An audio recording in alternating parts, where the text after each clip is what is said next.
H. The vibration of my phone against the mahogany desk shattered the morning silence. I ignored it initially, focusing on the quarterly logistics report, but the screen lit up with a name I hadn't seen in 3 years. Kelsey. H. The message preview was delusional. My cheating ex texted, H. We just need you at our wedding for closure. 3 years after I caught her with my best friend? I gave them something better and watched their lives implode. I didn't feel anger reading it. H. I felt the cold precision of a surgeon spotting a tumor. My mind drifted back to that Tuesday in March. H. I had left work early to surprise her with takeout from that Thai place she loved. The H. I remember the smell of pad thai filling my truck cab. I drove past Blake's apartment complex on a whim. H. Thinking maybe we could all eat together. That's when I saw it. Her silver Accord was parked in his reserved spot. The one with the faded number 22. My brain tried to rationalize it. Maybe she was dropping off paperwork. H. But the hood of her car was cold. Blake lived in a ground floor unit with massive windows facing the lot. He never closed the blinds. H. Claiming he liked the natural light.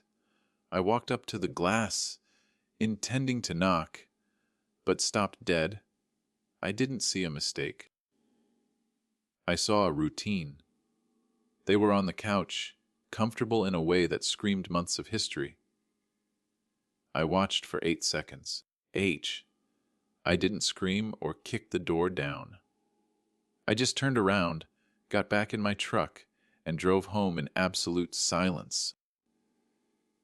H. The food went into the trash.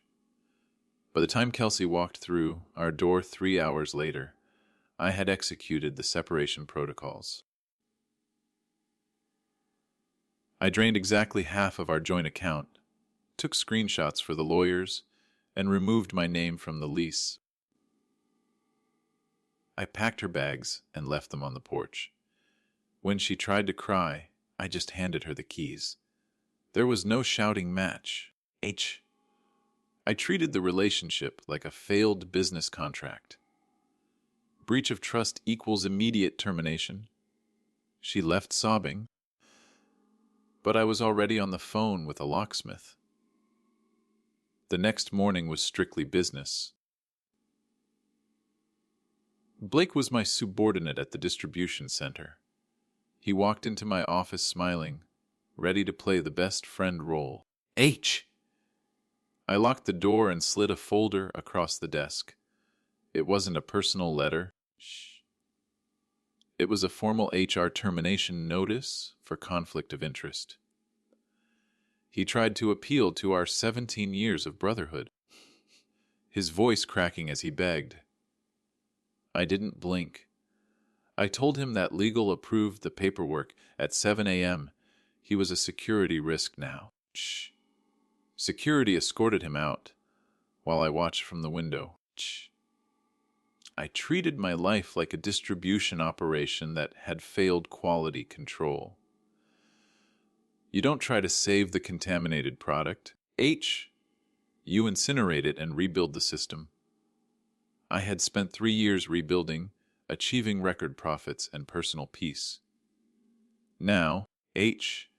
Staring at Kelsey's text, I realized they thought the statute of limitations on betrayal had run out. They wanted closure. H. I looked at the calendar and picked up my pen. I would give them exactly what they asked for. I stared at the phone. H. The initial message wasn't just a sentence. It was followed by a digital novel. H. Kelsey had typed out 3 dense paragraphs justifying their audacity. The little, read more? Tag at the bottom mocked me. H. She claimed their therapist suggested this insanity. Apparently, my presence was the missing ingredient for their marital bliss. H. I set the phone on the granite counter and poured black coffee. The steam rose, but I felt ice cold. H. They wanted to drag me back into their mess. The logistics were insulting. H. They had reserved a specific seat for me at table 5 with our old mutual friends. H. It was a setup designed to force compliance through social pressure. She mentioned a +1, as if offering me a favor. H. Assuming I was still alone. The venue was Lakeside Gardens, a place we had once discussed for our own hypothetical future. H. Every detail was a calculated trigger. She wasn't inviting a guest. She was staging a scene for her personal play. H. I didn't respond for 24 hours. That silence panicked them. The next morning, a second essay arrived, but the tone had shifted. Ish. This one was about Blake. It claimed he was suffering, and that losing my friendship was his biggest regret. Ish. Kelsey insisted that seeing me would wash away his guilt. So, Blake's conscience was suddenly my administrative problem. I laughed. H. A dry sound in the empty kitchen. They wanted me to absolve them so they could sleep at night. 2 days later, the flying monkeys arrived. My phone rang while I was inspecting the rear axle of my truck. It was Mike, a guy I played flag football with, someone who straddled the line between friend groups. He sounded awkward. H, clearing his throat twice before speaking. Kelsey had reached out to him. She was worried I was holding on to anger. H. The audacity was breathtaking. I wiped grease from my hands with a rag. She thinks I am the problem, Mike. Mike hesitated. H, clearly uncomfortable with his drafted role as peacekeeper. Look, man, they just think if you don't show, it looks bad. I pressed him on that phrasing. Looks bad for who? He finally cracked. H. Kelsey was telling people that my absence proved I was still in love with her. That I couldn't handle seeing them happy. It was a perfect trap. If I stayed home, I was the bitter ex. If I went, I validated their betrayal. This wasn't about closure. Closure is something you give yourself when you lock the door. This was about image management. They needed me there to prove to their skeptical families that the affair hadn't destroyed lives. I was the visual evidence required to whitewash their history. My stomach tightened, not with nausea, but with focus. H. They were trying to rewrite the ledger. They wanted to control the narrative of my life again. I couldn't let that file stand. I needed time to check my archives. I needed to see if the old leverage I had stored away was still actionable. I typed a response to Kelsey, keeping it deliberately vague. I'll check my schedule. It's been a busy year. It wasn't a yes, but it wasn't a no. It was bait. I watched the 3 dots appear immediately as she started typing a relieved reply. I put the phone down. The trap was set, but not for me.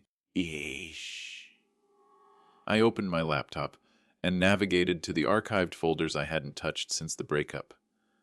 The file path was deep, buried under layers of digital dust. Personal, old, financial, loans. I wasn't looking for sentimental photos. I was hunting for a specific PDF. I found the Venmo history from June of the pandemic year. There it was. A transfer of $2,300. The memo line read, car repair loan. Blake had sworn to pay me back. H. I scrolled through our text history, cross-referencing dates to build my case. On August 1st, he asked for an extension. H. On September 15th, He sent $50 with a promise of more coming soon. That $50 payment was crucial leverage. It legally acknowledged the validity of the debt. Then came March 14th, the day I found his car in my spot. After that, silence. He assumed my blocking him meant the debt was forgiven. He was wrong. The statute was 6 years. I downloaded the official small claims complaint form from the county website. Filling it out felt less like revenge and more like closing a stalled business deal. Plaintiff Jeremy. Defendant Blake. Principal amount, $2,250. Interest at 8% per annum brought the total to over $3,000. I attached the screenshots of his promises and the Venmo receipts. I wasn't doing this for the cash. I was doing it to create a permanent public record of his insolvency. The court requires a formal demand letter explaining why payment hasn't been collected. This was my masterpiece. I drafted a timeline that was clinically precise. I detailed the loan date, the partial payment, and then the reason for the sudden cessation of communication, discovery of defendant's affair with plaintiff's partner. It wasn't slander if it was a material fact relevant to the collection efforts. I printed 3 copies. The ink was still warm when I called Carter, my contact. Carter was a guy I helped move years ago who now ran a process-serving business. He picked up on the second ring. Sounding board with his Tuesday. Carter Legal Services. You can run, but we'll find you. I told him I had a job that required special timing and discretion. I need a serve at a wedding, I said. Lakeside Gardens. Reception only. Most servers would hesitate at the breach of etiquette. Carter just chuckled. Is there an open bar? I explained the target details carefully to avoid any mistakes. The groom, Blake. Carter went silent for a moment, then whistled low into the receiver. The guy who, ooh? Yeah. That guy. I gave him the specifics. He needed to hit the head table right after dinner service, before the speeches started. Maximum audience. Maximum silence. I usually charge double for weekends. Carter said, his voice thick with amusement. But for this, I'll do it for the cost of a drink. With the lawsuit filed and the server booked, I turned back to Kelsey's text. She was still waiting for my blessing to clear her conscience. I typed out a reply that was technically true, but spiritually devastating. I won't be able to make it to the ceremony. But I'll send something along to make sure you never forget the day. I hit send. The RSVP was confirmed. I wasn't going to the wedding. But my signature was definitely going to be there. The steakhouse was dimly lit and smelled of aged oak and searing meat. I sat in a leather booth with Ryan and 2 guys from the league, watching the condensation slide down my Scotch glass. It was 7 o'clock on a Saturday. Across town, the sun was setting over Lakeside Gardens. Casting long shadows on a wedding I wasn't attending. My phone sat face down on the table, a silent grenade waiting to detonate. Ryan raised his glass. To the promotion? I clinked glasses, but my mind was calculating the drive time. Carter had strict instructions to hit the reception between the salad course and the champagne toast. It was the lull when the guests were most attentive, trapped by politeness and anticipating speeches. H. Blake and Kelsey would be at the head table, holding hands, relieved that I hadn't shown up to ruin their aesthetic. H. They probably thought they were safe. They thought my absence was a gift. It was actually a sniper's nest. At 7:12, my phone vibrated against the wood. A single text from Carter. In position. I took a slow sip of my drink, visualizing the scene. Carter was a chameleon. He'd be wearing a suit that cost more than the groomsman's rentals. Ish. Blending in with the cousins and plus ones near the bar. He wouldn't look like a process server. He would look like an old friend arriving late. I sliced into my ribeye, the knife gliding through the meat effortlessly. 3 minutes later, the vibration came again. Moving on target. I could almost hear the clinking silverware and the low hum of conversation dying down as a stranger approached the bridal party. Carter wouldn't whisper. We had agreed on that. He needed to be loud enough to override the DJ's background jazz.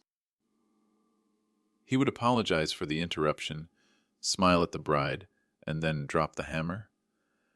I chewed slowly, savoring the peppercorn sauce and the absolute destruction of their piece. Ryan asked me about the new distribution routes. And I answered on autopilot. My internal clock was counting down the seconds of silence that would follow the drop. Carter was handing Blake a thick yellow envelope right now. He would say the required legal phrase, you have been served, projecting it to the back row. It wasn't just a summons, it was a scene. I imagined Blake's smile faltering.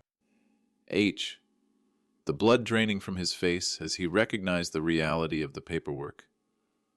The phone buzzed a third time. A photo. I tapped the screen under the table.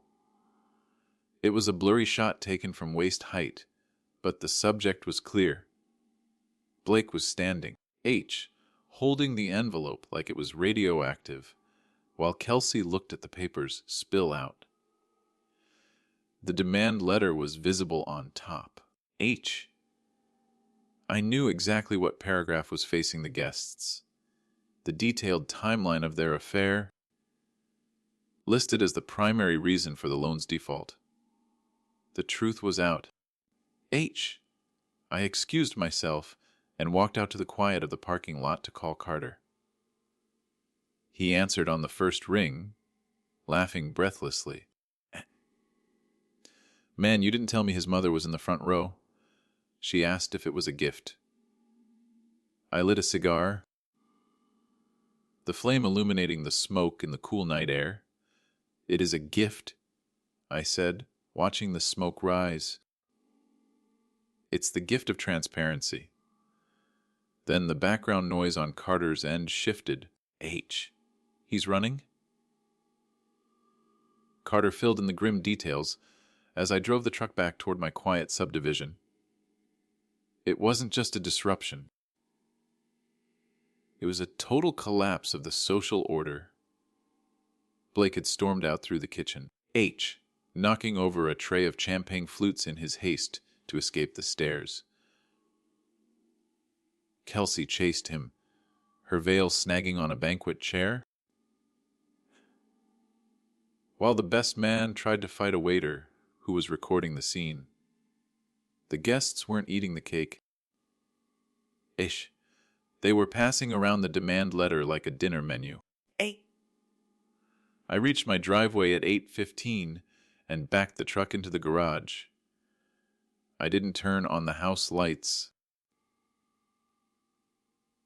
I wanted the place to look dormant, a dark fortress standing against their chaos. I went to the kitchen, poured a glass of ice water, and pulled up the security feed on my tablet. The night vision turned the driveway into a ghostly gray stage. I knew they wouldn't go to a hotel. They wouldn't go to their parents. Rage needs a target, and I was the only target left. At 8:30, headlights swept across my living room wall like searchlights. A car screeched to a halt outside, mounting the curb with aggressive incompetence. It was Blake's white BMW, the just married. Sign was hanging by a single piece of tape. Aish. Dragging on the asphalt like a dead tail. Streamers were tangled in the rear wheel well, H, making a pathetic flapping sound as the engine died. It looked like a parade float that had survived a demolition derby. The doors flew open simultaneously, and they stepped out into the cold night. H. The security camera captured every pixel of their absolute ruin. Blake's bow tie was undone. H. Hanging loose around his neck like a velvet noose. His expensive jacket was torn at the shoulder seam. H. Exposing the white shirt underneath. Kelsey looked worse. The hem of her gown was black with grease and mud. H. Likely from chasing him through the gravel parking lot. Her hair, once an intricate sculpture of curls, was matted against her tear-streaked face. They didn't look like newlyweds. H. They looked like the survivors of a natural disaster seeking shelter. They marched up the walkway. H. Their footsteps heavy and uncoordinated on the concrete. Blake didn't ring the bell. He pounded on the solid wood with his fist. H. A rhythmic, violent thud that shook the door frame. "Open the door, Jeremy!" He screamed, his voice cracking with hysteria. Shh. Kelsey was right behind him, sobbing something incoherent about ruining her life. I stood on the other side of the door. H. 6 inches of oak separating my calm from their storm. I checked the recording status on the app. The red light was blinking. H. I unlocked the deadbolt and opened the main door, but I kept the heavy steel security screen locked tight. It acted as a cage wall between us. The smell hit me instantly. Stale champagne, sweat, and expensive perfume turning sour. H. Blake lunged at the mesh, his fingers curling around the metal grate. "You think this is funny?" He spat, his eyes bloodshot and wild. "You served me at my own wedding?" I took a sip of water, looking down at his manicured hands, clawing uselessly at my house. H. I served a debtor, I said calmly. The location was just logistics. Kelsey pushed past Blake, pressing her face against the screen. H. You ruined everything! My parents, his parents, everyone left! She was screaming now. H. Her voice shrill enough to pierce the neighborhood quiet. Porch lights across the street flickered on. Mrs. Shh. Higgins next door stepped out in her bathrobe, phone raised to record the spectacle. I pointed past them toward the street. H. Smile, I said, my voice flat. You wanted an audience for your big day. H. Now you have a second show.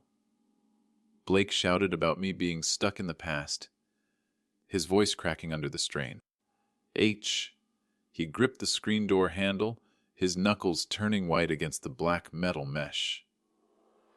You are pathetic, Jeremy! H. You can't handle that we moved on. I took another slow sip of water, letting the condensation cool my palm while he unraveled. Shh. You drove across town on your wedding night to scream at my door, I said, my voice barely raised above a whisper. H. Who is the one stuck in the past? Blake faltered, his mouth opening and closing like a landed fish. H. The reality of his location was finally piercing his adrenaline. He wasn't a victim here. He was just a trespasser in a tuxedo. Kelsey pushed Blake aside, her massive tulle skirt rustling loudly against the concrete porch. H. She tried to wipe the black streaks of mascara from her cheeks, attempting to summon the soft, reasonable tone she used to use on angry bank customers. Jeremy, please, we can work this out. Just drop the case. We just wanted peace today. Her voice wavered, expecting the tears to soften me like they used to years ago. I looked at the mud caked on her expensive hem. You didn't want peace. I corrected her, leaning slightly closer to the mesh. You wanted silence. You wanted the debt to disappear because you were too cowardly to pay it.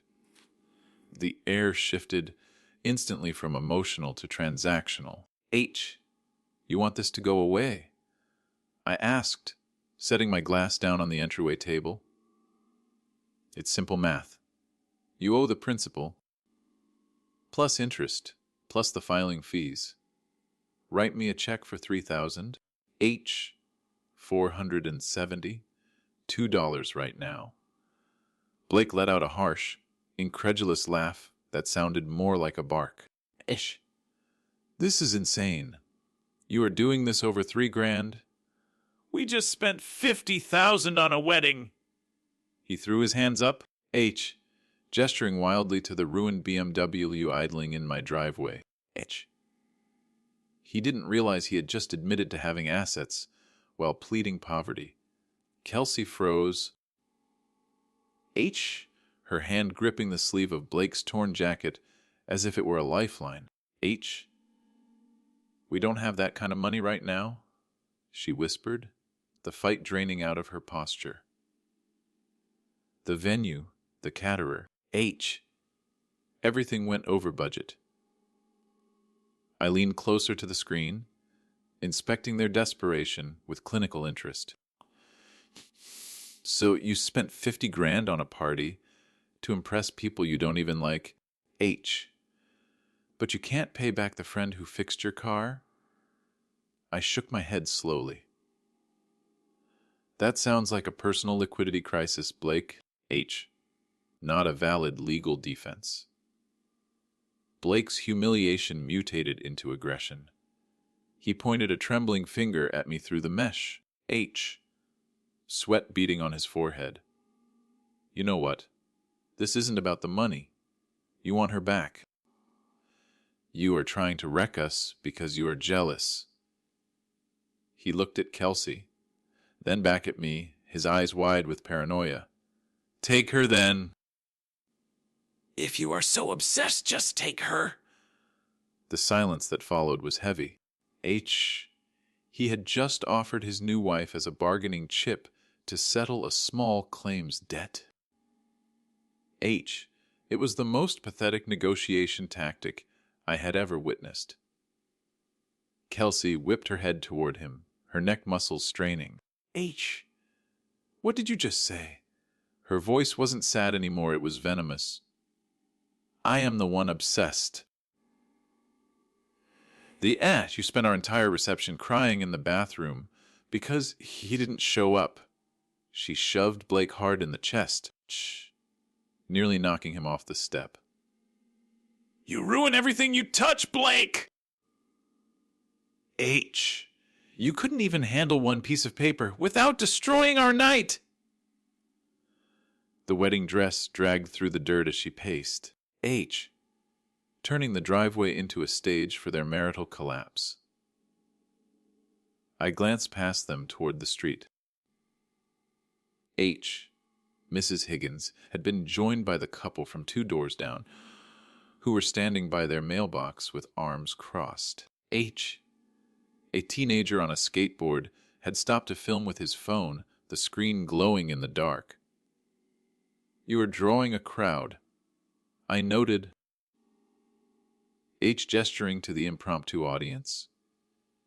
Mrs. Higgins has a strict homeowners association policy against noise after 9. She's definitely recording this for the next board meeting. Blake spun around. finally noticing the gallery of neighbors watching him scream in a torn tuxedo. The shame finally hit Blake harder than the anger. He tried to shield his face from the neighbors' phones, but there was nowhere to hide. "You are sick," he muttered. Backing away from the door. "Enjoy your money, Jeremy. I hope you choke on it." I didn't blink. I am not the one choking Blake.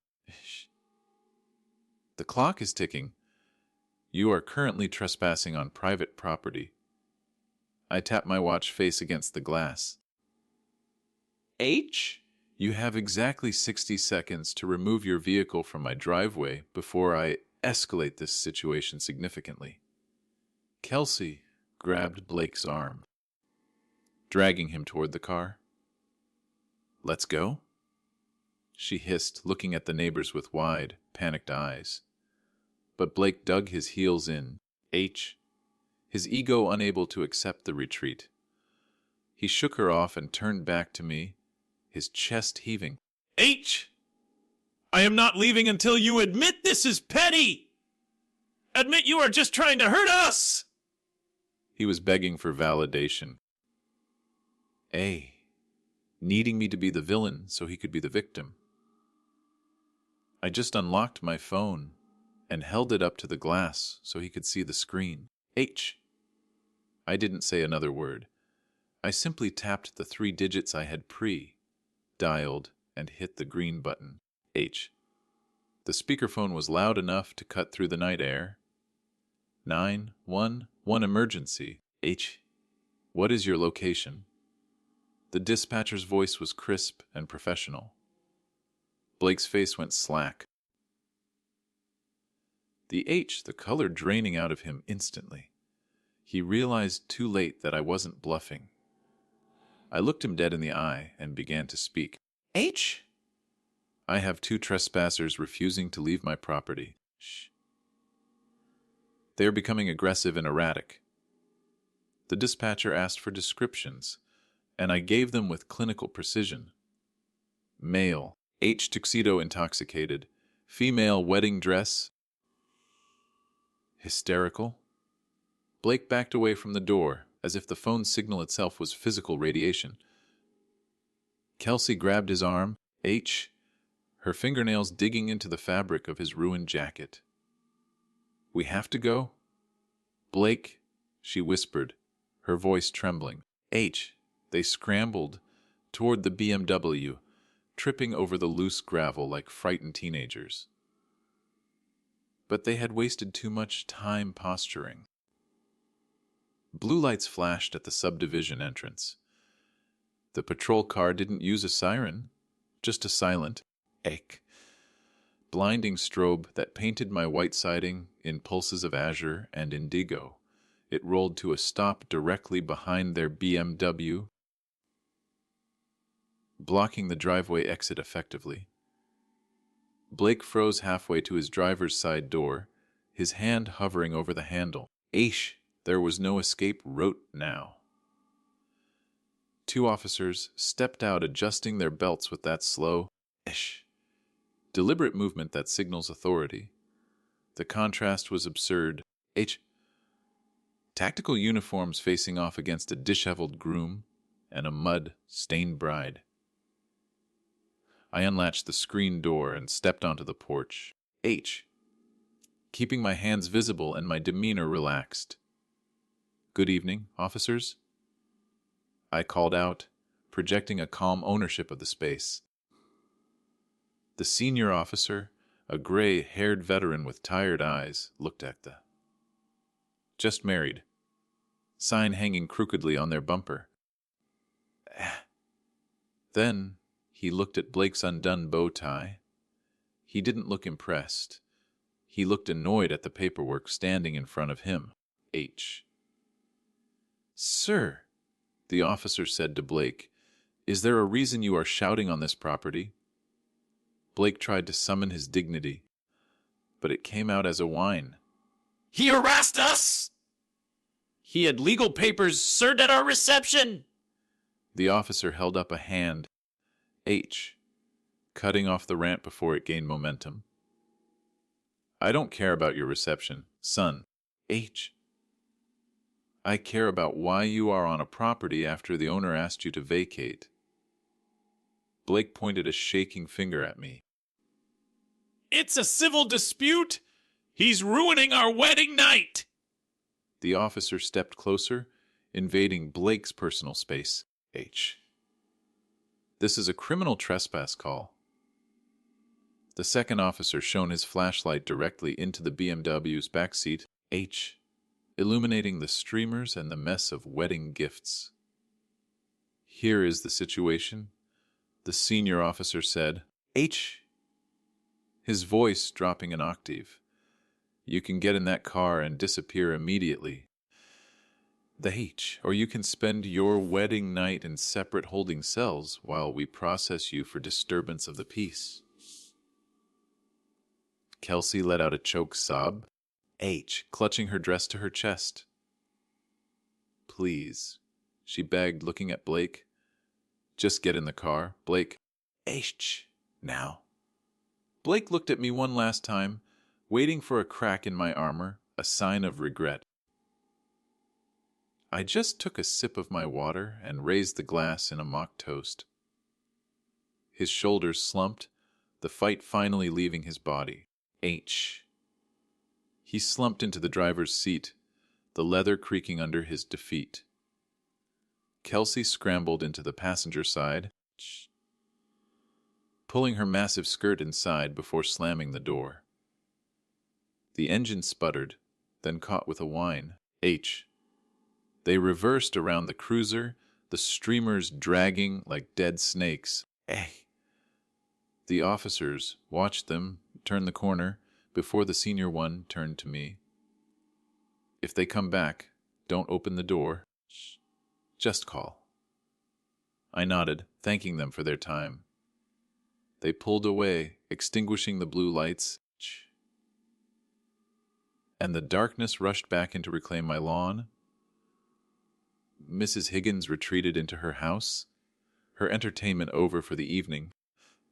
I went inside, locked the deadbolt, and re-armed the security system.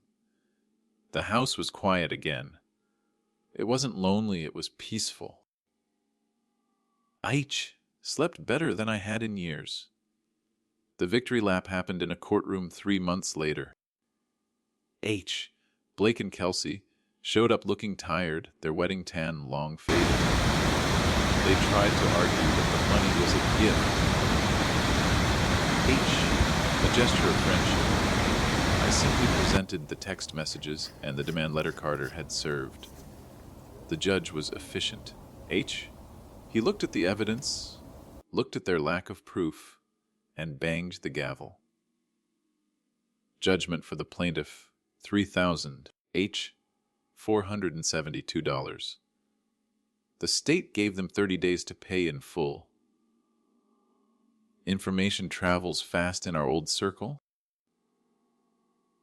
I heard through Mike that the judgment nearly broke them. The H. They had maxed out their credit cards on the venue and the honeymoon they couldn't enjoy. The threat of wage garnishment hung over Blake's head like a guillotine. Shh. He was terrified of his employer finding out he was being sued for unpaid debts. It would ruin his security clearance, or at least his reputation. They were fighting constantly, H. blaming each other for the financial hole they had dug to impress strangers. The payment arrived on the 29th day. H. It wasn't a Venmo notification or a cashier's check from Blake. It was a personal check signed by Kelsey's father. H. I stared at the signature, realizing the depth of Blake's emasculation. He couldn't even clean up his own mess. H. He had to let his father-in-law bail him out of a debt to his wife's ex-boyfriend. I deposited it via mobile app. Watching the numbers hit my account, I felt absolutely nothing. The ledger was balanced. The transaction was finally complete. Shh. 6 months passed in a blur of efficiency. I was director of operations now, overseeing 3 regional hubs. The warehouse floor was a symphony of forklifts and scanners beeping in rhythm. I was reviewing a manifest when the front desk radioed. Aish! Security sounded hesitant. There is a guy named Blake. Says he won't leave until he talks to you. He looks rough. I didn't feel a spike of adrenaline. I checked my watch. I had 5 minutes before a conference call. Send him to the lobby, I said. I'll be right there. The lobby was bright and unforgiving under the fluorescent lights. Blake sat on the edge of a visitor chair, twisting a baseball cap. He looked 10 years older, his skin sallow and clothes hanging loosely on his frame. He saw me and stood up too quickly, stumbling slightly. Jeremy, he croaked. His voice was thin. I just need 2 minutes, please. I stopped 10 feet away, keeping the reception desk between us. You have 2 minutes, I said. Clock starts now. He talked fast, words tumbling out in a desperate stream. Kelsey left him. The divorce was messy. He was staying on his cousin's couch. I lost everything, he said, tears welling. Shh. But the worst part is knowing I destroyed the brotherhood. 17 years, man. He stepped forward, but the security guard shifted, and Blake froze. I just want you to know I am sorry. I am paying for it every day. He looked at me, waiting for the anger, waiting for the explosion he felt he deserved. I searched my chest for the rage that had fueled me for years. It wasn't there. There was no fire, no desire to punish him. Looking at this broken man, I didn't see a monster. I just saw a stranger who had made bad choices. You made your bed, I said, my voice steady. I am not the one who has to sleep in it. He flinched like I had hit him. Can we ever, He trailed off. No, I answered. Shh, we can't. That account is closed. I nodded to the security guard. Time's up. Blake opened his mouth, but the guard placed a firm hand on his shoulder. There was no fight left in him. He let himself be turned toward the glass doors, head hanging low. I didn't watch him walk to his car. I didn't care if he drove away or sat there crying.